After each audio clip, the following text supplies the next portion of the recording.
Hey guys, welcome back. Today I drove deep into the Delta, and the reason I'm here is I'm actually going to be fishing for North America's largest freshwater fish, so the white sturgeon. And this is a super special fish that lives in sloughs like the ones found in the San Pablo Bay and surrounding regions. So I came out to find them, and what I'm using to catch these, this is my rig. I'm using a Carolina rig, and this is a 6-ounce Sputnik Sinker down there. To protect my line, I got these beads. Then I got a nice little swivel up there, and 80-pound fluorocarbon leading to a Kahle knot. And I have this weighted down with a 1/4 ounce egg sinker down here just to keep my bait at the bottom, since sturgeon are bottom feeders. And the reason why I'm using such a strong leader is not just because these are huge fish, but also these are super armor-plated fish. So they're prehistoric, basically. People know them as dinos or dinosaurs. But they have bony plates on their skin, and those can actually cut people. They can cut your hand, they can cut line really easily, especially braid. So I'm using this super tough fluoro just to make sure that if I get a nice one on there, it can't just roll around and get off. So I'm gonna bait this up. We're using ghost shrimp and grass shrimp as our bait. That's really good bait for sturgeon. And we'll get it chucked in the water. All right, guys, here's my bait. This is a ghost shrimp, so these guys live in the sloughs around here. And this is my hook, Kahle hook. So how I'm gonna rig this shrimp is I'm gonna go in with the Kahle hook all the way at the butt.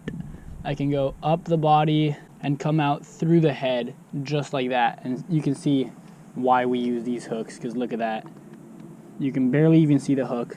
And now, just to keep that hook on there really well, like always, I'm gonna use my favorite bait elastic. So we're gonna wrap this not too tightly because we want to keep all the juices in there. We want to keep this bait nice and smelly. We also don't want it to come apart. So I'm going to use a good amount of wrap, but I'm just not going to wrap it super tight. All right, well, that looks really appetizing, and that's going to stay on there super nice. So I'm going to get this in the water and see if we can hook a sturgeon. All right, we're baited up. I'm going to cast this thing in there. It's supposed to be about 20 feet deep right here. It's low tide right now. And when the water level rises, it gets even deeper. I'm just letting my weight drop all the way to the bottom, and since there's a lot of current, it's gonna get dragged along a bit. I'm just gonna wait till it stops moving, and then I can put it here. I brought a sand spike just to make this more comfortable. But first, I'm just gonna attach this little bell right up there. There we go. So if there's any bites, this should be able to alert us. Sturgeon have some really light, almost impossible to tell bites, so it's a little annoying, but the bell should give us a little advantage. So we're set. We're gonna tighten our drag a little bit, make sure that's really tight, and that should be good. Now we wait.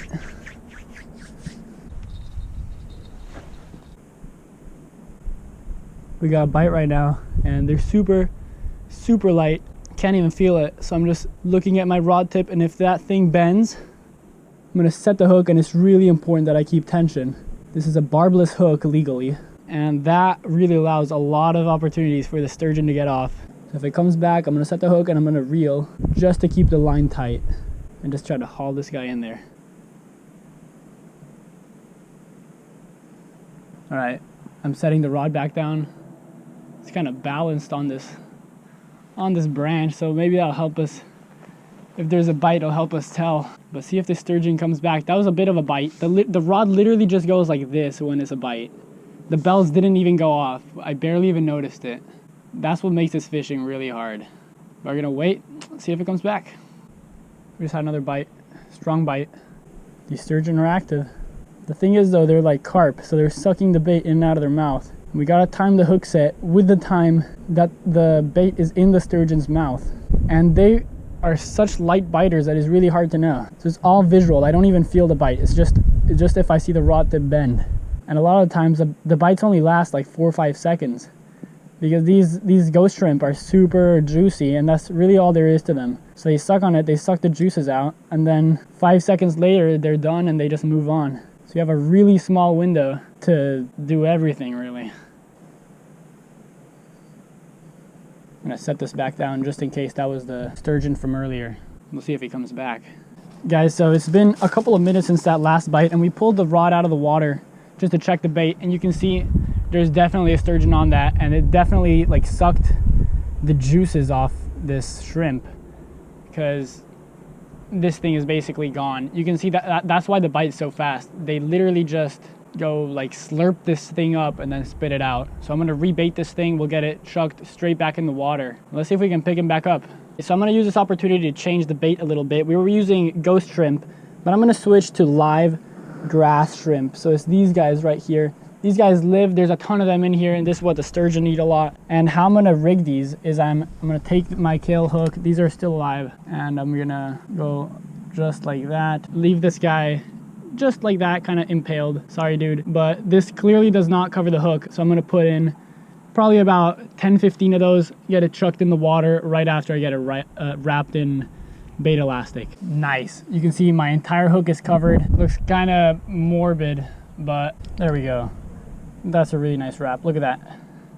My hook is sticking straight out. There's like 15 grass shrimp in there, and that looks really enticing. All right, time to cast this rod out.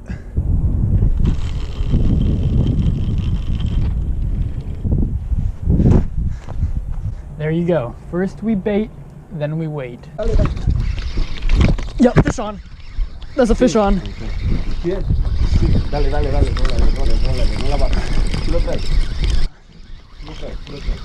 Yep, yeah, that's a fish on. Oh no. Oh, it just got off. It just got off right here.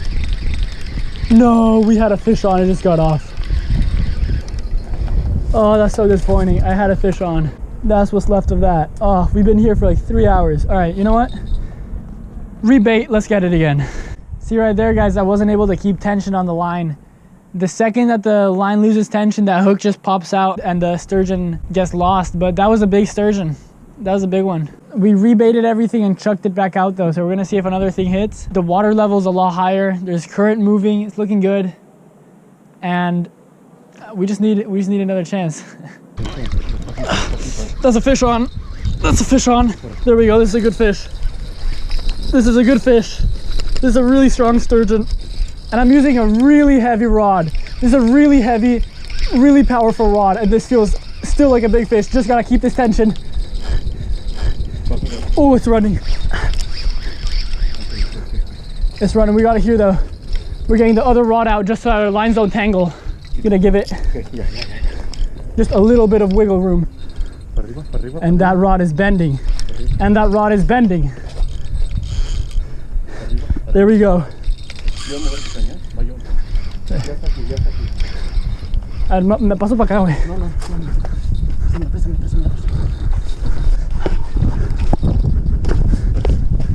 Still on. Still on. We're up here now. This is a good one.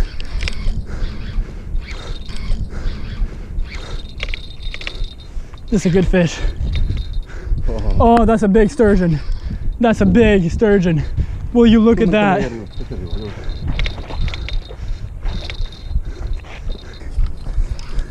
Yep.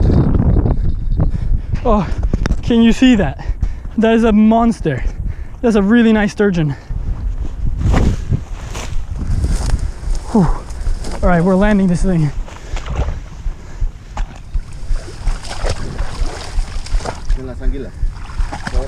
Sí.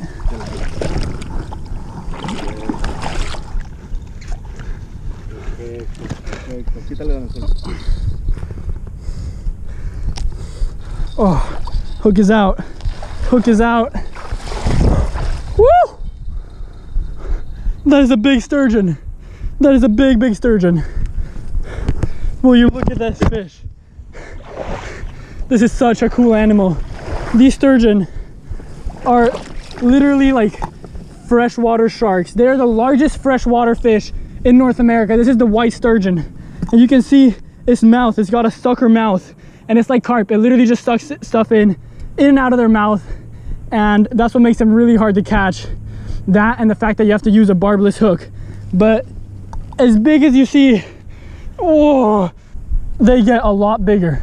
There's 12 footers. The biggest ever was at around 1,500 pounds. That's like a truck. That's literally a truck. And this guy, you hook him and it still feels like you hooked straight into the earth. This is such a cool fish. You can see it. They call these fish dinos. They call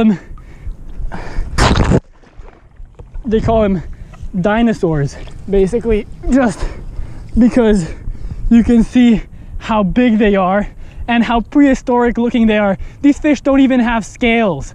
That's just skin, and the plates and the little serrated edges on the top are actually bone. This is bone. It's made out of 100% cartilage, just like a shark. Sorry, the inside, the skeleton is 100% cartilage, just like a shark. And you see it has the same tail as a shark. So from below, these things really look like sharks. Some people even call them the great white sturgeon.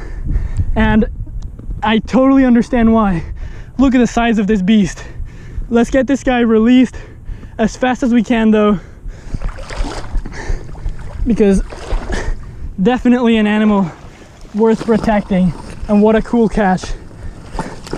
I'm gonna walk it a bit just to get a little bit of water into its gills.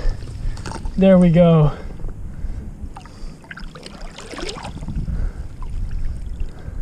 Let's get that little bit of water, little bit of oxygen in their gills. And these guys actually jump out of the water sometimes, and in some states they even kill people on boats just because they jump out. And if you get hit by this, you're gone. It's that simple. You get hit by this thing. This is the torpedo. This is a torpedo. This thing comes flying at you. Say bye-bye. Oh, what a cool fish. All right, I do want to get this fish released though. Let's see. Give it some time to fully recuperate. All right, guys, let's get this fish released. There we go. It's off. It's a great white sturgeon, baby. Awesome. What a cool fish, guys. What a cool fish. That was epic. Look at this. This is just from holding the sturgeon. That's how sharp its little skin bone armor is. That's how tough. Literally just sliced me from holding it. Ridiculous.